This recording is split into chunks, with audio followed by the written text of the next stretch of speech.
కర్నూలు జిల్లా బద్వేలు మండలంలోని రెడ్డి సేవా సంఘ ఆధ్వర్యంలో మైదుకూరు రోడ్డులోని సేవా సంఘ కార్యాలయంలో జంప్ రోప్ ఆటలో అంతర్జాతీయ స్థాయిలో జపాన్ లో ఆడిన 9వ స్థానాన్ని సాధించిన గంగసాని సౌమ్యారెడ్డి, రాష్ట్ర స్థాయిలో జంప్ రోప్ నందు గోల్డ్ మెడల్ సాధించిన గంగసాని నందగోపాల్ రెడ్డిని అభినందించి సత్కరించారు. విద్యతో పాటు క్రీడల్లో కూడా రాణించి ఉన్నత స్థాయిలో స్థిరపడాలని రెడ్డి సేవా సంఘ అధ్యక్షుడు గంగసాని సాంబశివారెడ్డి తెలిపారు. అలాగే విద్యార్థుల ప్రతిభా పాఠాలను క్రీడల యందు ప్రదర్శించి ప్రతిభను మెరుగుపరుచుకుని ఒలింపిక్స్ స్థాయికి ఎదగాలని, మన దేశం తరపున ప్రథమ స్థానాన్ని పొందాలని కోరారు. విద్యతో పాటు క్రీడలు రాణించడం వలన తల్లిదండ్రులకు, ఆయా పాఠశాలలకు, ఆ ప్రాంతాలకు వారి వల్ల ఉన్నతమైన గౌరవం కూడా దక్కుతుందని, అలాంటి స్థానాన్ని వీరు సాధించాలని, వీరిద్దరూ ఎంతో మందికి ఆదర్శంగా నిలవాలన్నారు. ఈ అభినందన కార్యక్రమంలో రెడ్డి సేవా సంఘ గౌరవ అధ్యక్షులు కెవి సుబ్బారెడ్డి, ప్రధాన కార్యదర్శి గంగసాని వేణుగోపాలరెడ్డి, భూమిరెడ్డి నారాయణరెడ్డి, పెద్ద పోలురెడ్డి, మద్దల రఘురామరెడ్డి, బైసాని శివశంకర్ రెడ్డి తల్లిదండ్రులు, గంగసాని నాగసుబ్బారెడ్డి, సుభద్రలు పాల్గొన్నారు. అంతర్జాతీయ స్థాయిలో జంప్ రోపు క్రీడ యందు పాల్గొని అక్కడ ప్రదర్శన చేసి 9వ స్థానాన్ని సంపాదించినటువంటి గంగసాని సౌమ్యారెడ్డి గారిని, అలాగే రాష్ట్రంలో జంప్ రోప్ నందు గోల్డ్ మెడల్ సాధించినటువంటి గంగసాని నందగోపాల్ రెడ్డిని అభినందించాలని ఈరోజు ఈ కార్యక్రమాన్ని ఏర్పాటు చేయడం జరిగింది.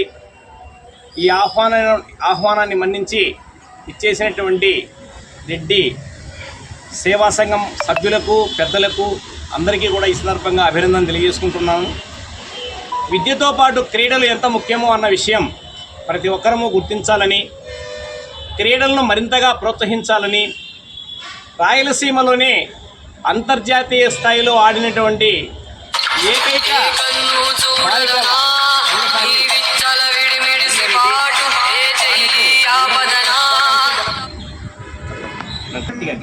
నా పేరు సౌమ్య, మా నాన్న పేరు నాగసుబ్బారెడ్డి, మా అమ్మ పేరు సుభద్ర.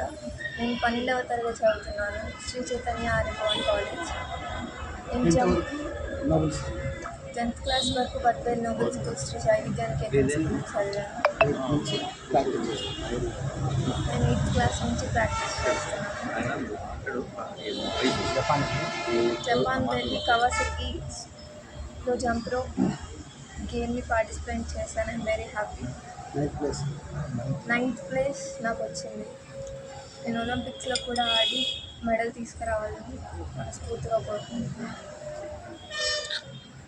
వీరి పేరెంట్స్ ప్రోత్సాహం కూడా ఉంది అని నా కల కూడా. జంప్ రోప్ వేరే స్పోర్ట్స్ సెలెక్ట్ చేసుకోవాలంటే దానికి ఒక టీం ఉండాలి. ఆ టీం కావాలంటే ఎక్కడెక్కడ మనం ఎత్తులాడుకోలేము. ఇది సింగిల్ హ్యాండ్తో డైరెక్ట్ సింగిల్గా వాళ్ళు ఒక్కరే ప్రాక్టీస్ చేసుకొని ఉదయం సాయంత్రము అట్లా ఎడ్యుకేషన్ కూడా కంటిన్యూ అవుతుంది, ఇట్లా స్పోర్ట్స్ కూడా కంటిన్యూ అవుతుంది. అదే వేరే కబడ్డీ కానీ, ఖోఖో కానీ, క్రికెట్ కానీ ఇంకొకటి ఏమంటే వాళ్ళకి టీం అవసరం. ఆ టీం కోసం వాళ్ళంతా వెయిట్ చేయాలని కూడా మన ఎడ్యుకేషన్ కూడా టైం వేస్ట్ అవుతుంది. అందుకోసం నేను ఇది జంప్ రోప్ అనేది సెలెక్ట్ చేసుకున్నాను. దానివల్ల ఉదయం సాయంత్రం ఖచ్చితంగా ఫోన్లు చేసినా పిల్లలకు మార్నింగ్ ఉదయం సాయంత్రం ఒక 1 అవర్ కేటాయించి ప్రతిరోజు ప్రాక్టీస్ చేయమని నేను కోరుకుంటున్నా. దాంతోపాటు ముందుకెళ్తున్నారు. బాబు కూడా స్టేట్ లెవెల్లో మన ఫస్ట్ గోల్డ్ మెడల్ వచ్చింది. బాబు కూడా ఇంటర్నేషనల్ లెవెల్ వెళ్ళింది. గెలవడము ఓడమే అనేది సహజమే. అయినా 9th ప్లేస్లో వచ్చింది. నెక్స్ట్ మళ్ళీ చూద్దామని ప్రయత్నిస్తున్నాను. మంచి ఏదైనా ఒక మంచి ఎంప్లాయీగా వచ్చి ఈ క్రీడల్లో కానీ 10 మంది పిల్లలకు మళ్ళీ చెప్పి ఐపీఎస్ ఆ లెవెల్లో అయ్యేటట్లు నేను కోరుకుంటున్నాను.